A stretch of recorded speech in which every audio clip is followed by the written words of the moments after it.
Cameron Goes to School, a book she had written about her autistic daughter, but other books and toys as well. 6 other authors donated cases of their books, and Manhattan Toys, a Minnesota toy company, donated 500 plush toys to give out.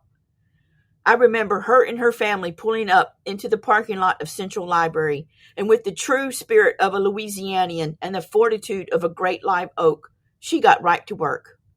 With COVID-19 still in play, Shaletta and a handful of library staff members stood in the parking lot of the library, which was still littered with fallen trees, and handed out books and toys to the cars that had lined up.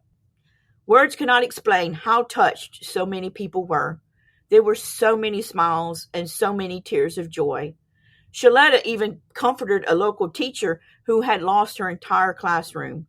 Shaletta said, "We came here to be a blessing to you. We want you to know that we have not forgotten about you," she said as she packed the case of books and toys into that teacher's car. She told the teacher, "Minnesota loves Lake Charles." People who had lost their cars walked up. People who couldn't walk sent their friends, just to pick up a couple of books and toys and to let Shaletta know just how appreciated she and the entire state of Minnesota were. Shaletta Brundridge came here to Lake Charles to brighten spirits. She came here to create smiles, and it worked in leaps and bounds. In my 12 years of working for the Calcasieu Parish Public Library, and even in my 46 years of living, this will go down as one of the greatest sights of humanity that I will ever see. To this day, I drive around town and through my neighborhood, and I still see houses split in two and businesses still in pieces. But I see the strong people of Louisiana who have determination to get through this, and we're smiling and rebuilding. And my thoughts, they turn back to the kindness of Shaletta and the entire state of Minnesota. They gave without hesitation and touched so many lives, all with the power of a single book.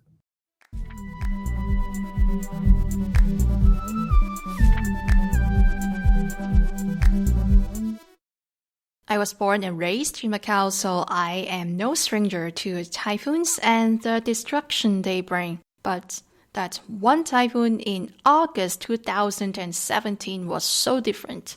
It was a super typhoon, and it was the strongest typhoon in my own personal memory, although it was not the strongest in the history of Macau. At the time, I have already moved to Berlin, but my family still lives in Macau. When the super typhoon hit Macau, I was in the middle of the World Library and Information Congress, almost like a twist of fate. Almost. I had to return to Berlin from the conference sooner than expected because I just couldn't focus on anything else but trying to figure out whether my family was safe or not. Power, water, internet were out in a lot of communities, including the one where my family lives. I only got bits and pieces of updates every now and then, but none of those were from my family directly. The partial information just made me so anxious.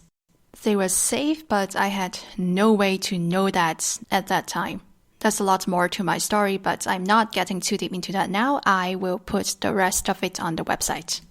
Anyway, what I want to say is that although my own personal experience is not as traumatic as that of the people who have suffered directly from a natural disaster, I understand the helplessness, I understand the pain, I understand the trauma a person has to endure both physically and mentally in such a destructive event. I'm sure we are not the only ones who have felt like that. Everyone who lives in communities vulnerable to natural disasters must feel that way too.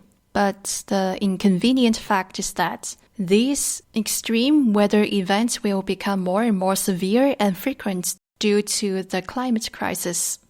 And speaking of extreme weather, the southern states, Louisiana included, of course, recently experienced some very, very cold days that the locals are not accustomed to. So how's your community coping, Christy?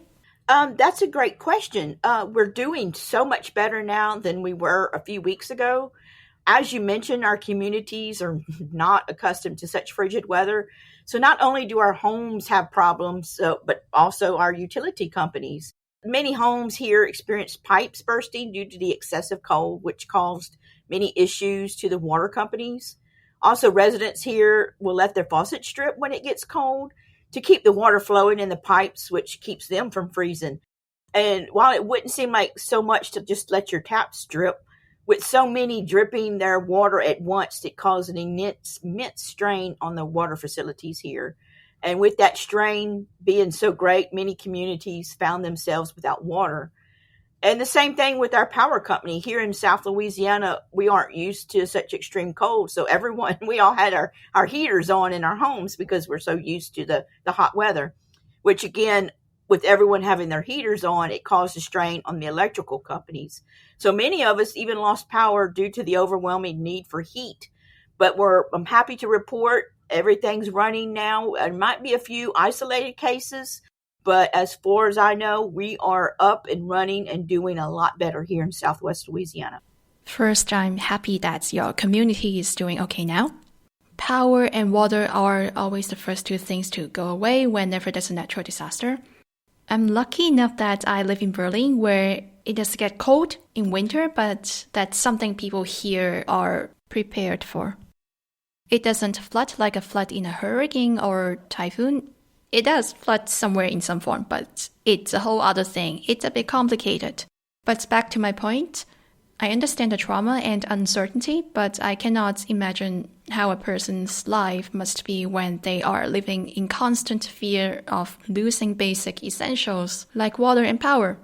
It's great your library system opens its door as soon as possible to help people get back to their feet, whether it is the company of caring and loving people or access to electricity, water, and the internet. So, Christy, when you became a librarian, have you ever expected that libraries have such a crucial role during hurricane seasons or just the recent freezing days? Well, our mission statement states that we welcome all with convenient access to high quality and innovative collections, resources, and services that enrich everyone's lives and create connections in our community. So in other words, we're here to provide information and to help our communities out in any time that they may need. So here in Southwest Louisiana, we can't escape hurricanes and, other natural disasters. So it's expected that one day we'll go through one. And when we do, our libraries will need to provide the crucial information before and after the storm. Before the storm, we provide information on storm forecasts, emergency information, evacuation routes, school closures, and even more. And then after the storm, most individuals have no electricity or internet. So we try to get up and running as fast as possible so that we can provide internet to other users and that they can get online and contact their families who may not know that they're okay. They'll contact their insurance companies and they'll also receive up-to-date information. So technically, we're in the same situation as they are. So we kind of know what they need. And after Hurricane Laura, we even created a special storm section on our webpage that provided users with all of the information they may need after the storm, all in one easy spot so that they didn't have to search around for various bits of information. So really, it's great being a librarian here, especially if you have that want and desire to help others, because that's exactly what we do in a storm or even outside of a storm. So here, like I said, we go through what they go through and we know what they need, and it's wonderful that we're able to provide that for them. That's a beautiful statement. I love it.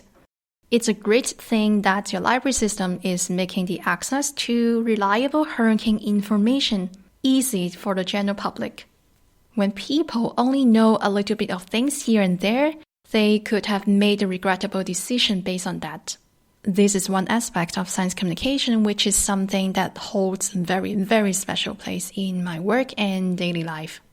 I study public health, and just take the pandemic as an example, I think we have seen too many regrettable actions because some people are misinformed or misled. That's a complex matter, and that would be an idea for another episode. Public libraries communicating science always puts a smile on my face, so thank you so much for telling me that, Christy. Thank you, Miss Anna. I really appreciate your time.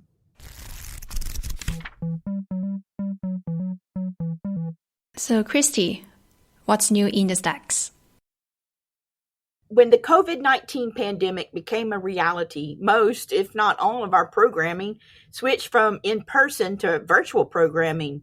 And because all the children were at home and parents started becoming the teachers, we started promoting our online educational resources to aid both students and parents with their learning. And we created fun virtual programs to keep the families busy and their minds healthy. We have special programs for children, teens, adults, and they can log on to our Facebook page and watch along and participate. We've also developed drive-through programs where families can drive through our parking lots and receive fun items without even having to get out of their car. Also, we have weekly activity bags that families can come and pick up at our door. These activity bags coincide with various holidays or just library knowledge and other fun themes that, well, make learning fun. And in April, we'll be celebrating National Poetry Month. So we'll present a special reading program that encourages all ages to participate and enjoy the art of poetry. Participants will receive a special online badges as prizes. And we hope that these online badges encourage friendly competition to see who can collect the most. And you collect badges as you read books, and for every book you collect a badge. So it's great competition. We also will be gearing up for our summer reading program. That's the biggest time of the year for us. And we have already scheduled wonderful special guests to perform for families online. And again, just encourage that love of reading. So we have a lot coming up here at our Calcasieu Parish Public Library. Wow. Your library is still doing a lot even in such a time when the opening times are limited and going to the library is almost not an option. And thank you so much for putting all this together for the people who just need something normal to keep their day going. And I will put the information to the website so other libraries may be inspired to do something similar for their communities. And thank you again for joining me today. Wonderful. Thank you very much.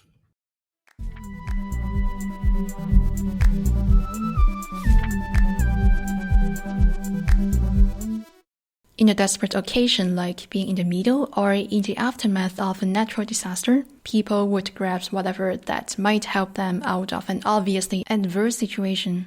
When acts of kindness, particularly physical ones, do arrive, these people in need would be relieved not only because they got help, but also their voices got heard. Just like when Charlotte Brundage gave away her books, and when Calcasieu Parish Public Library opened its doors as soon as possible to help people get back on their feet. But we also have to face a sad reality. Some people's call for help is never heard or even ignored, no matter how many times they try. These communities just accept that whatever they do or do not do, they will forever be stranded. And after trying so many times, that still yield nothing. They just give up trying. This is learned helplessness. My heart sinks when I think of anyone who gives up trying because that's no reference point for them to hope for a better life and imagine how to get there.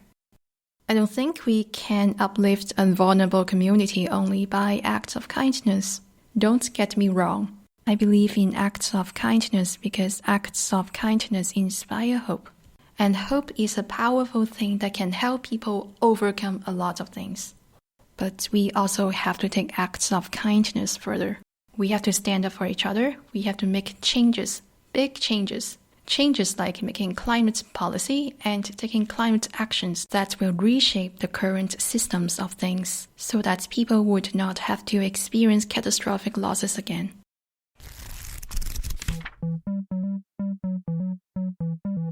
Thank you for listening to the premiere of the pod. Between the Stacks is created, hosted, and produced by me, Anna O. Music is by Sam Simon. More information about this episode can be found in www.betweenthestacks.org. Do you have a library story to tell? How has the community come together to get through a crisis? Or do you have suggestions? Let me know. You can email me to betweenthestacks.thepodcast@gmail.com or find me on Twitter at between_stacks. Stay tuned and subscribe. I will see you next Friday between the stacks.